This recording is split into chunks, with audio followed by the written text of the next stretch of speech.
Hi, as you saw from the video title, we're going to change our sound output name. So we're going to rename our sound output. So when we pop this open and we want to change between our different sound outputs, we can change the name for what these all are. I've already changed this one to soundbar and this one to headset. They're the only two I really use. I'm not worried about these other two. So firstly, we scroll down, there's a little cog here. We're going to click that little cog.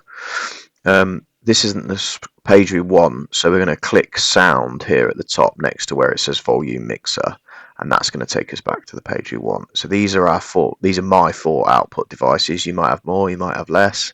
Like I say, I only use two of them, so I'm just going to click this little arrow. I can click anywhere in this box, it'll take me through to the next page, and then we've got a little bit here that says rename, so I'm going to click rename, and this is where I would change it. Type in whatever I want. I'm going to leave mine as it is and just click rename underneath it. I'm going to type that in actually so you can see that you get a little tick next to it once it's done.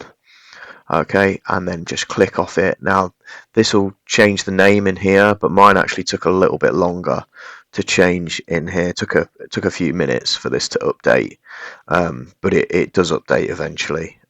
You might have to restart your computer, but it will change if it's changed in here. Okay, there's a nice quick one for you. This is a new channel. This is the first video on this channel actually, so if you could give us a like and a subscribe and hopefully get this up and running. I'll be doing more quick little tutorials to begin with, and then I'll start doing some longer ones on some other software and things like that.